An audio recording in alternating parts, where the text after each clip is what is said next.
소아청소는 스트레스가 많고 생활이 불규칙적인 현대인들에게 혹시 여러분도 팔이나 다리, 등이나 가슴, 배 부위에 소아청소년 비만은 사실 전 세계적으로 이 소아청소년 이 다낭성 난소 증후군이 증상이 굉장히 다양하게 세상에 수없이 많은 병이 있는 것처럼 그 병을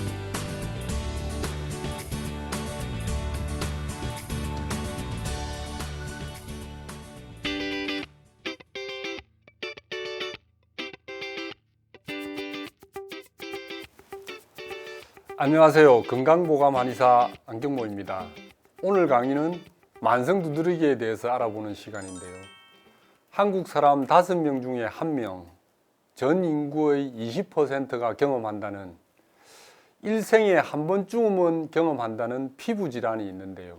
그게 바로 만성 두드러기입니다. 저도 한번 경험한 적이 있는데요. 저는 그 당시 15분 정도 되는 거리의 한의원을 매일 걸어서 출퇴근했는데요. 10년 전쯤 추운 겨울날 진료를 마치고 퇴근해서 집으로 왔는데 오자마자 바로 두드러기가 얼굴에 발병하였습니다.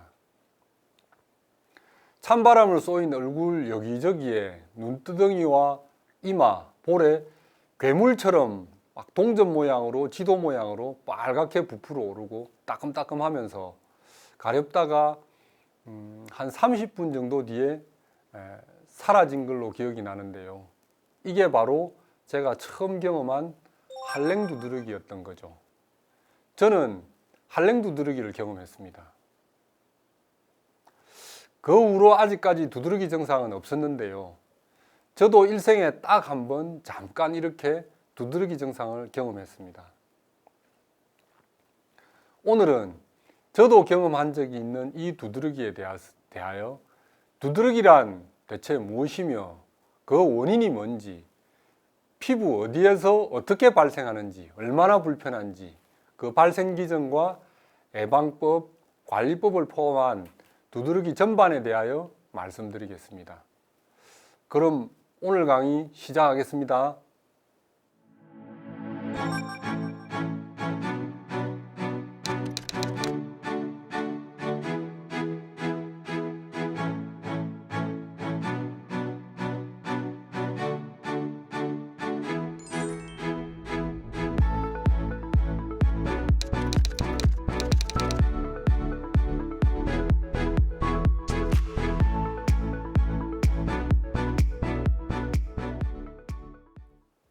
두드러기란 일반적으로 경험하신 분들은 첫 번째 증상이 얼굴, 팔, 다리, 몸통 전체로 빨갛게 부풀어 오르면서 가렵다 인데요.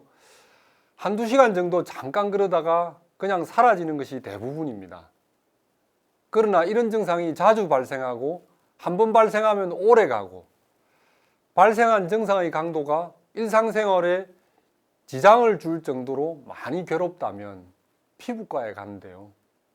그렇게 해서 나으면 다행이지만 안 낫고 치료를 해도 계속 호전과 재발을 반복하고, 심지어는 증상이 점점 더 심해진다면 정말 그 괴로움과 불편함은 말로 다 할 수 없고 정상적인 일상생활을 할 수가 없습니다. 가려워서 긁느라 잠을 한숨도 못 자고요. 공부도 안 되고 출근해서 일을 제대로 할 수도 없고, 그 고통은 안 겪어본 사람은 아무도 모릅니다. 저도 진료실에서 여러 가지 피부 질환을 상담하다 보면 두드러기는 그래도 양반입니다. 심한 경우에는 아예 살 수가 없어서 너무 괴롭다 하십니다. 실제로 저는 환자 중에 너무 괴로워서 돌아가신 분도 계십니다. 진료를 맡았던 저로서는 지금도 트라우마로 남아 있는데요. 일반적으로 두드러기 주증상은 가려우면서 피부나 점막의 부분으로 좁쌀이나 콩알 크기로, 쌀알 크기로 또는 동전 모양이나 지도 모양으로 넓적넓적하게 부풀어 오르는 팽진인데요.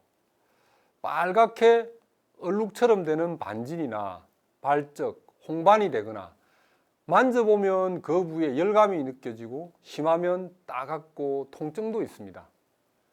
우리가 뭔가를 이름 지을 때 그 모양과 느낌, 의미와 뜻을 최대한 담아서 이름을 하는데요.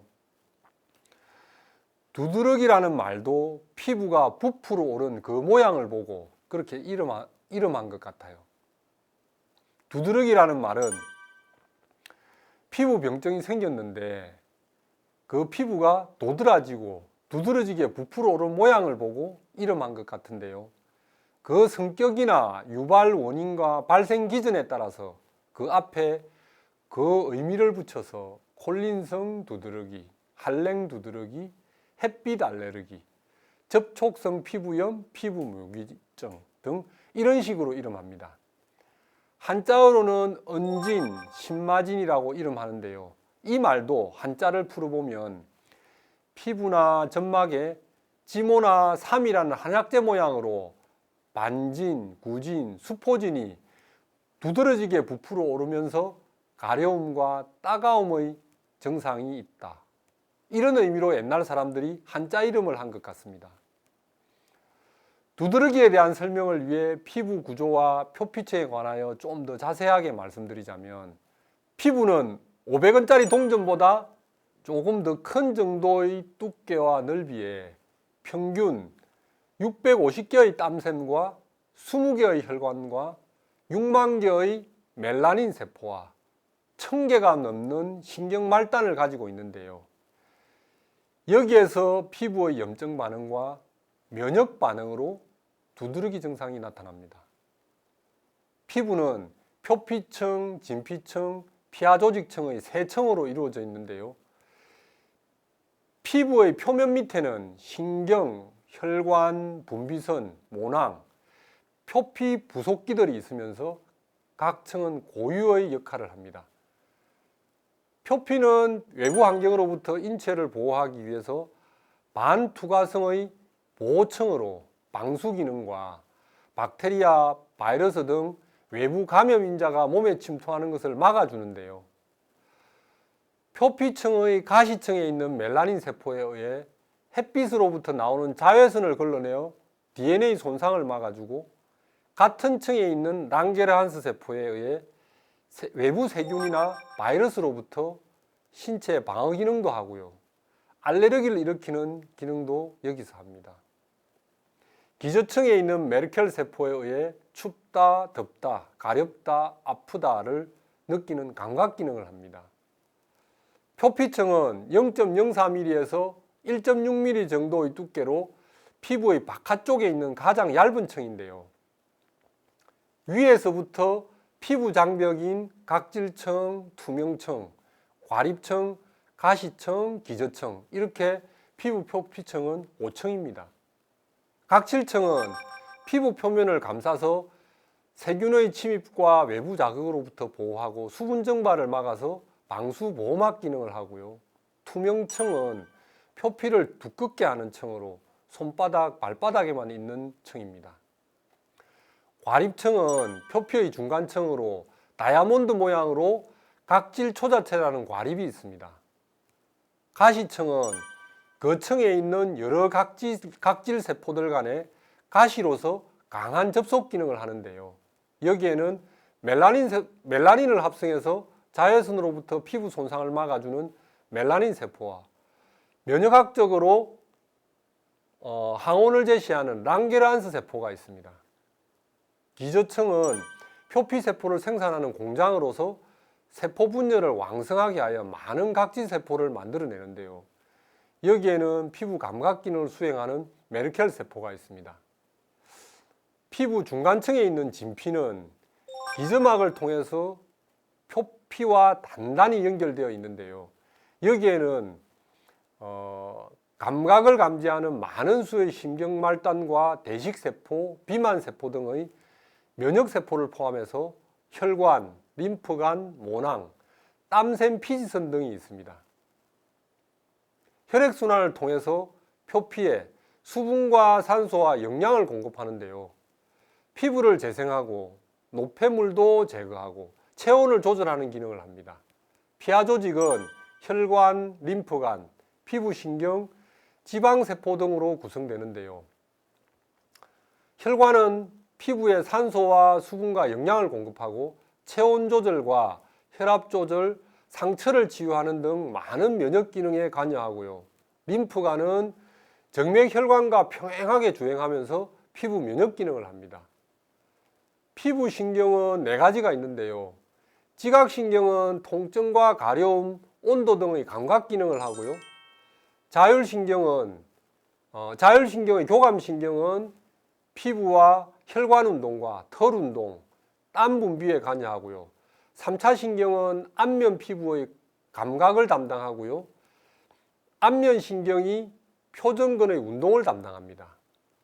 피하지방층의 세포들은 그 속에 혈관, 림프관, 신경이 존재하는데요. 피부의 물리적 충격에 대한 완충작용과 체온의 손실을 막아주고 칼로리를 저장합니다. 피부의 그 두께는 2, 3mm에 불과하지만 우리 몸 전체를 보자기처럼 감싸면서 여러 가지 기능을 하는데요. 첫 번째로는 근육과 내부 장기와 혈관과 신경을 외부의 나쁜 환경으로부터 장벽 기능을 하여 탄탄한 보호막 기능을 합니다. 피부 기능 두 번째로는 감각 기능인데요. 외부로부터 들어오는 수백만 개의 신호를 이 수용체에서 감지하여 뇌로 전달합니다. 피부 기능 세 번째로는 단열과 체온 조절 기능인데요. 피부에 있는 모세혈관을 통해서 피부에 혈액을 공급하고 혈관의 수축과 이완을 통해서 우리 몸의 열 에너지 생성과 발산을 정밀하게 조정하는데요. 체온이 36.5도로 항온성을 유지할 수 있도록 해줍니다. 피부 기능 네 번째로는 비타민 D 합성 기능인데요. 피부가 햇볕을 쬐면서 태양광선에 노출되었을 때 비타민 D를 만들어서 뼈를 튼튼하게 하고 골다공증을 예방합니다. 그 외에 다른 피부의 기능은 수분 증발을 조절하고 전해질의 균형을 유지하여 기질과 수분을 피부에 저장하는 기능이 있는데요. 이것은 피부의 보습 기능입니다. 산소와 질소, 이산화탄소를 피부 표피에서 흡수해서 약간의 피부로 호흡하는 기능이 있고요. 땀을 내서 요소 등의 혈독을 배설하는 기능도 있습니다. 두드러기의 직접적인 원인은 히스타민을 비롯한 화학 매개체인데요. 진피층 상부에 있는 피부 면역세포인 비만세포와 염증세포 호염구에서 화학 매개체인 히스타민과 여러 가지 효소와 사이토카인을 분비하면 표피 기저층에 있는 랑게르한스 세포가 염증세포를 유입하여 팽진을 유도합니다. 이 화학 매개체가 피부 혈관의 수용체와 결합하여 피부 미세혈관이 확장되고 피부나 점막에 있는 혈관의 투과성이 증가되어 피부가 붉거나 흰색으로 부풀어 오르고 가려움이 생깁니다. 화학 매개체가 히스타민인 경우 히스타민이 히스타민 수용체 1과 결합하면 가려움과 빨갛게 홍반성 팽진이 나타나고요. 히스타민 수용체 2번과 결합하면 그냥 홍반성 팽진만 나타납니다. 이것이 바로 우리 몸에서 두드러기가 일어나는 과정입니다. 두드러기 치료에 대한 서양의학적인 치료의 기본 원칙은 두드러기의 원인과 악화 요인을 파악하고 제거하거나 피해야 하며 두드러기에 합당한 약물을 선택해서 적정한 용량으로 증상이 소실된 상태를 유지해야 하며 증상이 나타나지 않도록 지속적으로 약물 복용을 하고 장기간의 치료가 필요한 환자의 경우에는 환자가 치료에 대한 부작용이나 장기간 치료가 필요하다는 것을 이해해서 치료의 수능도를 높여야 합니다.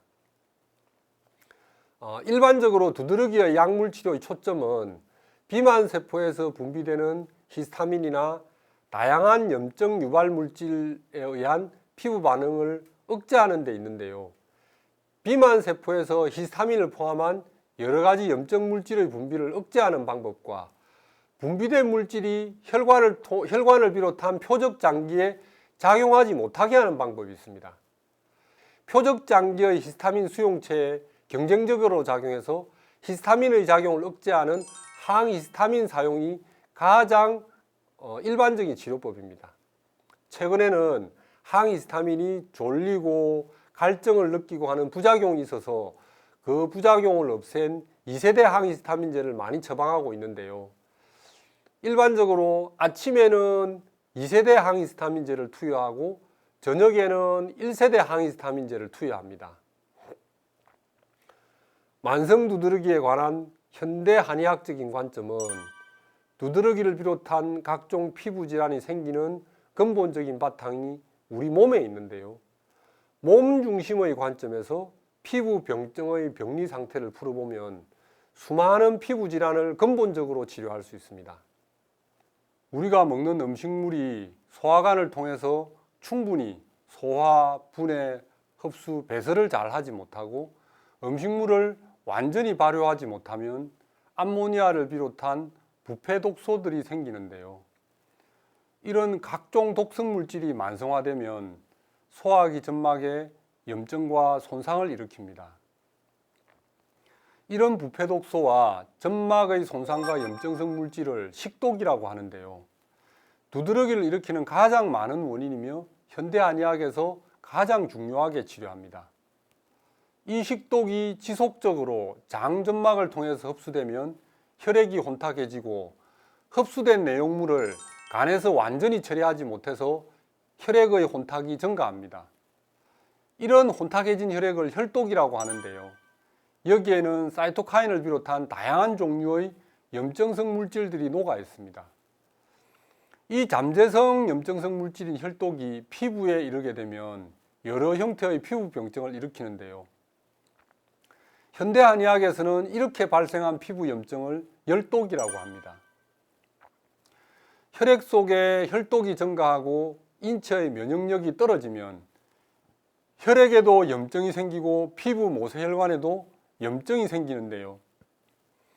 이때 열독이 발생하여 피부의 모세혈관에 염증이 생겨서 각종 두드러기가 생깁니다.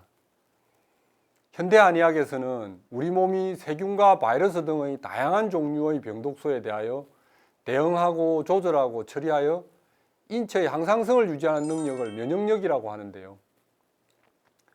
부패 독소, 즉 식독을 처리하는 소화관의 기능, 혼탁해진 혈액, 즉 혈독을 해독하는 간의 기능, 손상된 혈액을 재생하는 비장의 기능, 혼탁해진 혈액을 걸러서 해독하는 신장의 기능, 이런 장부들을 잘 조절하여 인체의 항상성을 유지하는 자율신경계, 중추신경계의 기능, 이 5가지의 기능을 현대 한의학에서는 피부 병증에 대한 면역력이라고 합니다. 면역 기능이 혈독에 대하여 대응 조절 처리하는 과정에서 면역력이 떨어지면 말초 피부 모세혈관에 염증이 생깁니다. 자율신경계와 중추신경계의 면역력은 몸의 체열 발생과 체열 발산의 과정에서 정상적인 신경 전달을 하는데요. 체열 발생과 체열 발산의 균형을 잘 잡아서 우리 몸의 체온을 36.5도로 항온성을 유지시켜 줍니다. 현대 한의학에서 피부병증의 치료에는 3단 치료법이 있는데요. 체질 개선 치료, 해독 치료, 면역 치료입니다. 체질이란 사람마다 오장육부의 대소강약과 구조가 다름을 말하는데요. 체질 개선 치료란 두드러기의 병의 원인과 증상이 동일하다 하더라도 체질에 따라 환자의 체질에 맞는 체질 음식과 체질 침과 생활 방식, 한약 처방을 달리하여 체질에 맞는 맞춤식 치료를 하는 방법을 말합니다. 인간이 음식을 먹고 호흡을 하고 생명 활동을 하는 과정에서 염증성 독소인 식독, 약독, 혈독, 열독들은 생길 수밖에 없는데요.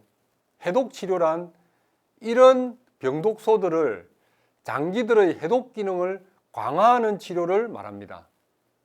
면역이란 우리 몸이 여러 가지 병의 원인에 대하여 대응 조절 처리하는 능력입니다.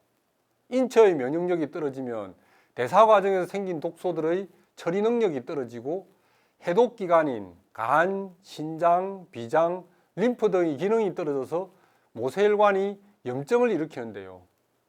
이런 면역기관의 면역력과 피부의 표피와 진피층의 면역세포들의 기능을 강화하는 치료를 면역치료라고 합니다.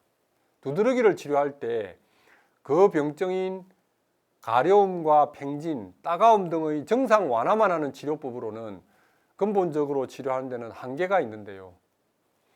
두드러기 치료는 첫째, 환자의 체질을 진단하여 무슨 체질인지, 어떤 구조인지를 정확하게 확인하고, 둘째, 현재 환자가 혈독의 문제인지 식독의 문제인지 약독의 문제인지, 그 비중이 어느 정도 되는지, 또 어떤 병리 상태인지 그 원인을 정확하게 파악하고, 세 번째는 그 환자가 이런 병리 상태에서 어느 정도의 대응 조절 처리를 하고 있는지 면역력을 알고 진료해야 근본적으로 치료를 할 수 있습니다. 두드러기가 완치 후에 재발 없이 피부가 더욱더 건강해지기 위해서는 일상생활에서 면역력을 높이는 치료와 생활 습관을 가지는 것이 중요한데요. 면역력을 높이는 간단하고 효과적인 방법으로는 충분한 수면과 수분 섭취를 잘하고 피부 면역력을 높이는 식습관을 가지는 것이 중요합니다. 두드러기가 재발이 안 되고 피부가 건강해지려면 내 체질에도 맞고 피부 면역력에도 좋은 칼슘, 비타민, 불포화 지방산 등이 많이 들어있는 음식을 꾸준히 섭취하는 겁니다. 불포화 지방산은 표피층의 피지층을 튼튼하게 하여 피부 면역력을 높이는데요. 호두, 밤, 잣, 해바라기 씨 같은 견과류는 태어민과 소음인에게 좋고요. 땅콩, 아몬드, 너츠 같은 견과류와 계란은 소양인에게 좋고요. 계란 흰자와 연어, 흰살 생선의 지방은 태양인에게 좋습니다.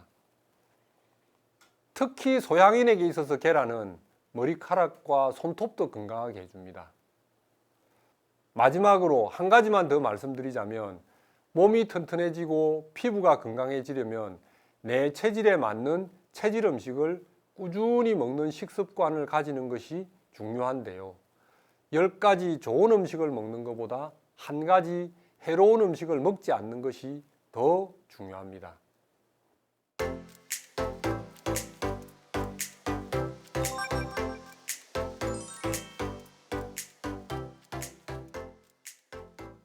건강보감 Q&A 시간입니다.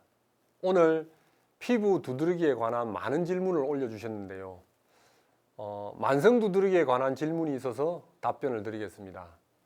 저는 키가 164cm에 체중이 78kg인 60세 여성입니다. 작년 6월에 등과 허리, 겨드랑이, 다리에 가렵고 톡톡 쏘고 빨갛게 부풀어 오르는 증상이 생겼는데요. 냉찜질을 하고 찬물을 마시면 좀 줄어듭니다. 큰 병원에 가서 한 달간 양약을 복용했지만 별 효과가 없었습니다. 도움을 부탁드립니다. 이분은 병원에서 항히스타민이나 면역기능 억제제 치료를 받아도 차도가 없다면 만성 두드러기 중에서 자가 면역성 두드러기로 여겨집니다. 소화가 안 되고 변비가 있다는 점으로 보아서 음식물이 소화관에 오래 머물러서 소화관이나 장점막에서 암모니아를 비롯한 음식물의 부패 독소들이 많이 발생하여 식독이 있고, 냉찜질을 하고 찬물을 마시면 좀 진정이 된다는 점으로 보아서 열독으로 인한 피부 모세혈관염이 있고, 자가 면역성 두드러기라서 인체의 면역력이 많이 떨어진 것으로 여겨집니다. 이분의 치료는 무조건 인체 면역의 70%를 담당하고 있는 소장, 대장을 비롯한 소화기 치료부터 우선 치료해야 합니다. 소화가 잘 돼야 하고요. 대변이 정상적으로 나오면 장의 기능이 회복돼야 하는데요. 식독과 열독을 해독하는 해독 치료를 하여 면역력이 회복되면 두드러기가 경감할 것으로 생각됩니다. 소화관의 운동을 증가시켜 음식물의 식독을 치료하고 장의 염증과 말초 피부 모세혈관의 염증을 치료하는 지실이라는 탱자나무의 어린 열매가 있는데요. 이거를 구해서 물 2000cc에 지실을 20g 정도 넣고 물이 1000cc 될 때까지 은근히 달여서 하루 만에 다 마셔보시기를 추천드립니다.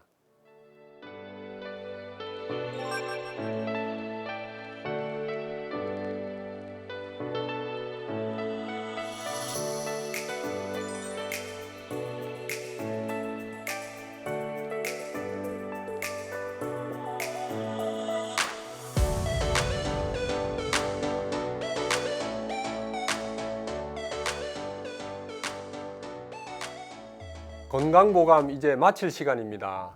오늘은 두드러기에 대하여 그 원인과 발생 기전과 종류, 그 치료법과 예방법, 피부가 건강해지는 방법까지 부족하지만 최대한 말씀드렸는데요. 그 중에서 식이요법과 해독 치료가 가장 중요합니다. 왜냐하면 해독만 잘 되어도 우리 몸의 면역력이 회복되기 때문입니다. 많은 사람들이 두드러기를 비롯한 피부 병증으로부터 자유로워지는 그날까지 저희 건강보감과 함께 하셔서 여러분의 삶과 행복에 많은 도움이 되시기를 바랍니다. 다음 시간에도 함께 하시면서 더욱 건강해지기를 바라겠습니다. 감사합니다.